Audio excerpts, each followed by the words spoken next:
Every generation believes it is free, until it realizes freedom was an illusion written on someone else's balance sheet. We grow up thinking choice defines liberty, yet every choice today comes with a credit limit. We don't own our homes, our education, or even our time. Each hour worked, each dollar borrowed, binds us deeper into a system that never sleeps. This is not a conspiracy. It is a design. A vast, invisible empire not ruled by kings or armies, but by contracts, credit, and compound interest. An empire without flags or borders, yet it governs nearly every decision humanity makes. This is the empire of debt. History remembers empires built by soldiers and steel. But this one began with signatures and promises. In the 20th century, banks discovered that money could be created not through gold or trade, but by typing digits into ledgers. Every loan became new currency, conjured from nothing but trust. Your debt became the system's profit, your promise its foundation. By the end of World War II, exhausted nations rebuilt not through production, but through credit. Mortgages, car loans, and student debt. Each a contract linking future labor to present consumption. Thus began an empire born not from conquest, but from consent. At first it worked beautifully. Factories reopened, families bought homes, and economies thrived. Debt became the oxygen of prosperity. But like oxygen, too much of it became poison. By the 1980s, the meaning of money had changed forever. It no longer represented effort or production. It represented leverage. Leaders promised freedom through deregulation and free markets. What they delivered was financial engineering, a world where corporations grew not by innovation, but by debt. Stocks inflated, profits multiplied on paper, and the empire of numbers expanded faster than the real world it claimed to represent. By the 1990s, debt was no longer visible. It had woven itself into everything. Governments learned they could run deficits without consequence. Corporations learned they could borrow billions and still call it growth. People learned to measure success by how much they could borrow. Student loans replaced opportunity. Mortgages replaced ownership. Credit scores replaced character. The empire of debt did not conquer its citizens. It seduced them. It made dependency feel like progress and called it freedom. True liberty ended where interest began. The early 2000s marked the next transformation, the age of derivatives. Debt was no longer just borrowed. It was packaged, sold, and resold like a game of musical chairs. Wall Street had turned obligation into entertainment, speculation into profit. Mortgage-backed securities, credit swaps, collateralized debt obligations, complex names for a simple truth. The world had built a casino on IOUs. For a while, everyone was winning. But when the music stopped in 2008, the illusion shattered. The empire suffered its first great heart attack. The 2008 crisis should have been the end. Instead, it was a rebirth. Governments rushed to rescue the gamblers, printing money to cover private losses. The public was told to tighten its belt, while the wealthy were made whole again. The losses were socialized, the profits remained private.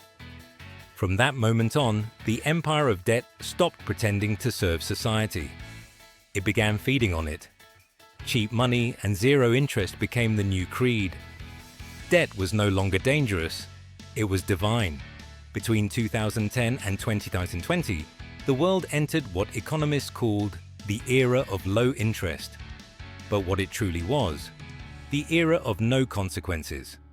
Corporations borrowed to buy their own stock. Governments borrowed to fund promises they could never keep. Consumers borrowed to survive stagnant wages. It was an illusion of prosperity, a house of cards built on faith. Every policy, every paycheck, every purchase was another link in the golden chain. The more comfortable the empire became, the more fragile it was. Then came 2020. A virus halted the world.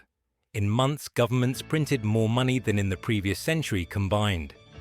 Trillions were conjured under noble names: relief, stimulus, recovery.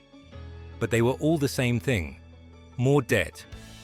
Businesses were saved, markets soared, and yet ordinary people grew poorer. Because the crisis wasn't in the virus, it was in the mirror.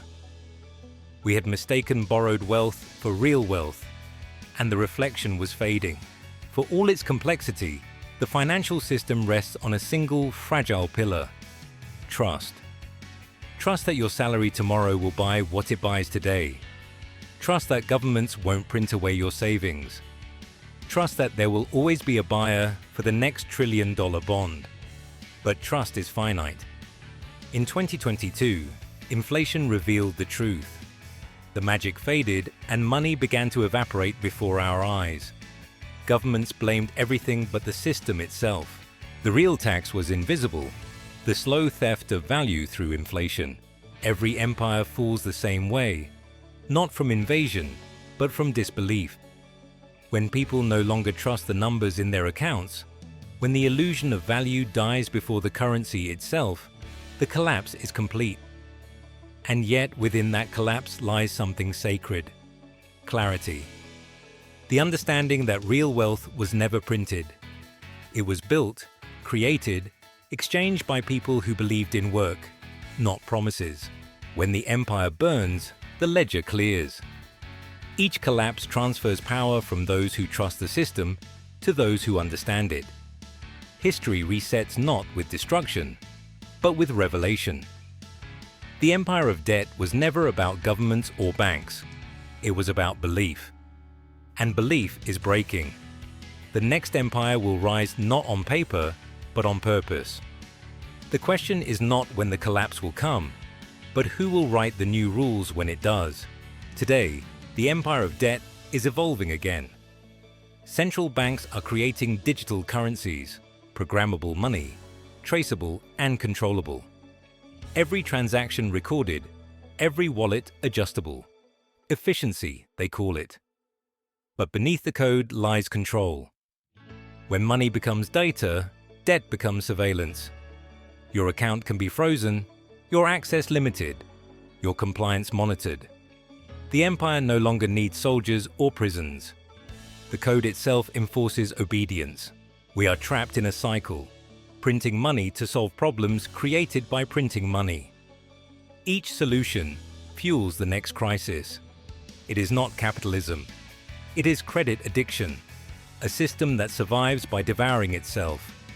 And like all addictions, it ends in withdrawal. The empire of debt can no longer expand without destroying its foundations. The collapse, when it comes, will not be loud. It will be silent, an erosion of confidence, an empire fading into disbelief. The empire has three possible paths. The first, controlled collapse, a slow decay through inflation and regulation, where the rich remain untouched. The second, digital control, an era of central bank digital currencies, total surveillance disguised as reform.